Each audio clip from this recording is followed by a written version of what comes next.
Bonjour à nouveau, salut chers auditeurs et auditrices. Nous sommes à nouveau sur le module de la comptabilité de la TSCO. Au cours de notre séance, nous allons aborder les effets de commerce, c'est-à-dire le module 1 du programme de l'année. Mais c'était très difficile d'aborder ce module sans pouvoir faire le rappel, les notions de rappel sur la comptabilité. Les notions de base de la comptabilité. À ce niveau d'information, je reviens encore. Ici, le titre de la leçon porte sur les études de l'effet de commerce. En premier lieu, nous devons être en mesure de donner la définition et la création d'un effet de commerce. Et en deuxième lieu, de parler de la circulation de l'effet de commerce. Donc, en expression comptable, c'est-à-dire en comptabilité, qu'est-ce que c'est l'effet de commerce? Donc, la notion de l'effet de commerce, comme vous attendez, c'est relative au commerce. Qui parle du commerce parlera aussi de ses exigences. Par rapport à des exigences, vous allez voir que toujours le commerçant, que ce soit le client ou le revendeur de marchandises ou d'articles, ici, n'est pas toujours en possession de l'argent. C'est-à-dire qu'il peut être contraint à ne pas avoir de l'argent avec lui, la disponibilité, mais cela ne doit pas être une cause pour qu'il ne continue pas à exercer son acte de commerce. Donc, dans le processus du commerce, il se pourrait que le commerçant ou bien ensuite le partenaire se trouve en difficulté de trésorerie, c'est-à-dire en déficit d'argent, que ce soit en espèces ou bien en fonds de liquidité. Dans ce cas-ci, s'il se présente chez son fournisseur, le fournisseur peut lui demander ce qu'il en a, il va lui donner, et le reste là fera l'objet d'un paiement ultérieur. Et pour matérialiser ce paiement ultérieur-là, il y a un document ou bien il y a des documents qui ont été conçus pour ça, que ces documents portent le nom des effets de commerce. Par rapport à ces deux documents, nous allons voir, il y a plusieurs documents, mais en ce qui nous concerne, c'est-à-dire le programme de la TSCO, c'est les deux documents que nous allons aborder, la lettre de change et le billet à ordre. Ce sont tous des éléments des effets de commerce, mais il y a une particularité seulement.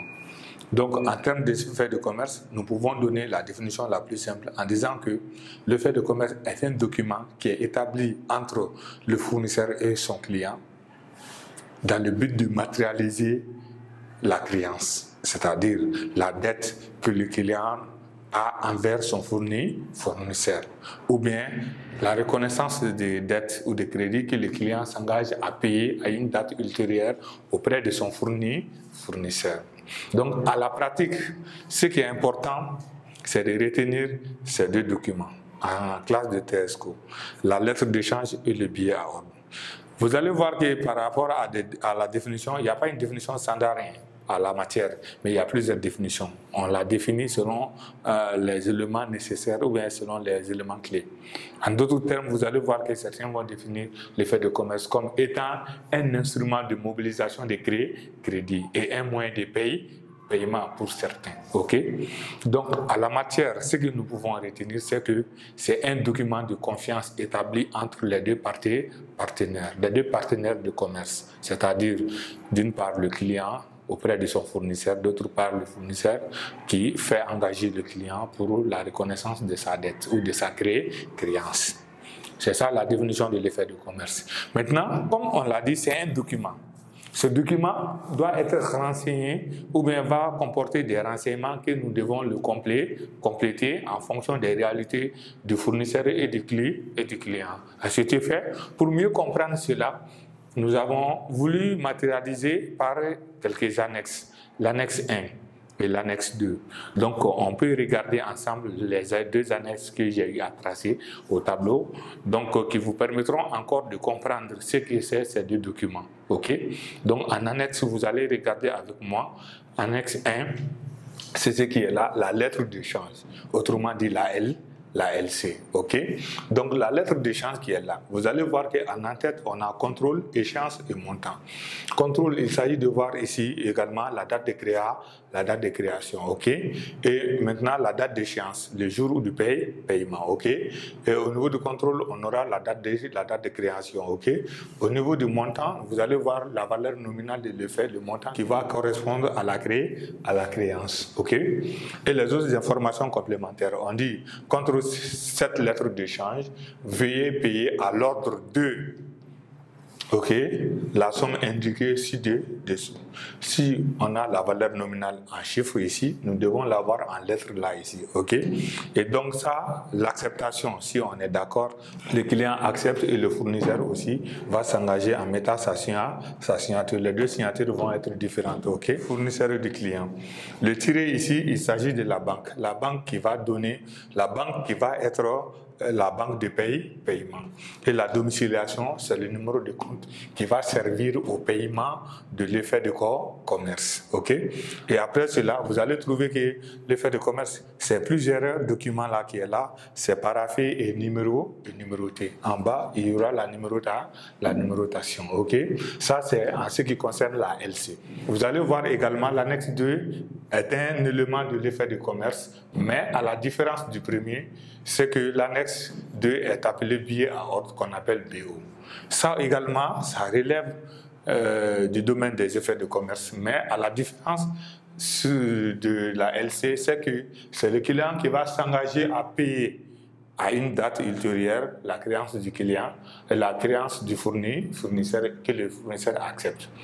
Maintenant, entre le BO et la LC, c'est que la différence est que au niveau de la LC, c'est le client qui s'engage, qui se permet de dire que mon fournisseur, je souhaiterais vous payer à telle date. En ce moment, vous êtes d'accord, donc on s'engage.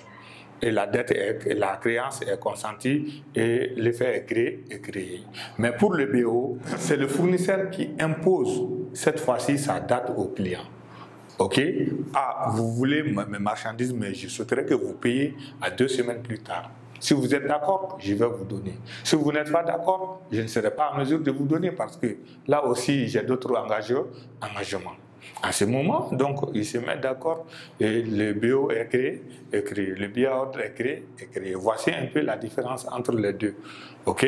Donc, juste après cela, nous allons voir qu'une fois que l'effet de commerce est créé, l'effet est mis en circulation. Ok? Et lorsque c'est mis en circulation, vous allez trouver que c'est en mouvement. Il va y avoir plusieurs situations possibles. Ok? Par rapport à cela, nous allons voir en grand 2 de cette partie de la leçon la circulation des effets de commerce. Une fois que l'effet est créé, nous allons passer l'écriture de la création chez les deux personnes, chez le fournisseur, bien sûr que chez le client aussi. Nous verrons ça en termes de traitement comptable, ok, ou bien en termes d'écriture comptable. Ça, ce n'est pas un problème. Maintenant, lorsque l'effet est créé, il sera dans le portefeuille du bénéficiaire, ok. Une fois que ça y est, le bénéficiaire peut en faire plusieurs utilisations, ok. Il peut aller encaisser l'effet lorsque c'est arrivé à l'échéance, ok. Donc, en ce moment, ce sera l'encaissement direct de l'effet. Ça aussi, ça nécessite des écritures comptables que nous allons voir ultérieurement. De plus encore, il n'a pas voulu cela. Il se pourrait aussi que le délai qui a été arrêté, la date qui a été arrêtée entre eux, cette date n'est pas arrivée. Le fournisseur se trouve dans des difficultés et en ce moment, il va essayer de pouvoir faire d'autres mouvements. Ce mouvement-là, on va appeler ça, cette fois-ci, l'effet remise à l'escompte. C'est-à-dire, il va vendre l'effet auprès de la banque avant que la date d'échéance n'arrive. Okay? Donc, dans ce cas-ci, c'est très simple. On va parler cette fois-ci de remise à l'escompte ou la négociation de l'effet. Dans le cas contraire aussi, s'il n'est pas d'accord avec cela, il peut payer le montant d'une autre personne ou bien d'une personne tierce avec le même effet. En ce moment, on va parler cette fois-ci de l'effet remis à à l'endossement. Donc, à la matière, nous avons trois situations possibles. L'effet peut être encaissé, on appelle ça encaissement direct de l'effet. On verra ça en termes d'écriture comptable à passer chez les deux personnes. Ou encore, l'effet peut être remis à l'encaissement direct de l'effet, ou l'effet peut être remis à l'escompte, qu'on appelle négociation de l'effet ou l'effet remis à l'escompte, ou encore l'effet peut être remis à l'endossement. Ok? Lors de l'endossement, il s'agit de payer la créance d'une autre personne avec l'effet reçu d'une autre personne. Ok, donc nous verrons ces écritures comptables. Ok, maintenant ce que nous devons retenir par rapport à l'effet de commerce, c'est que l'effet là, c'est un document qui sera établi entre le client et le fournisseur en reconnaissance de la dette du fournisseur. Ok, et une fois qu'il est créé, il sera mis en circulation, c'est-à-dire en mouvement, et qu'on peut rencontrer trois possibilités. La première, c'est que l'effet peut être remis à l'encaissement direct de l'effet. Ok. Ou bien l'effet peut être remis à l'escompte ou à la négociation. En ce moment, on parlera de la négociation de l'effet. Ou l'effet peut être endossé, c'est-à-dire remis à une autre personne. En ce moment, on parlera de l'endossement de l'effet. Et chacun de ces mouvements nécessitera également des écritures comptables. Okay? Et ces écritures comptables-là, nous les verrons ça ultérieurement en termes de traitement comptable. Mais la leçon de l'effet de commerce, elle est une partie intégrante du programme. Okay? C'est le début et la compréhension nous est nécessaire. Donc, une fois que l'effet est mis en circulation, voici les différentes possibilités qui peuvent se présenter. Donc, il se pourrait aussi que l'effet est mis en circulation et il peut revenir impayé. Et lorsque l'effet est remis impayé, et nous aurons à voir également les situations les écritures comptables qui vont se présenter par rapport à l'effet revenu impayé.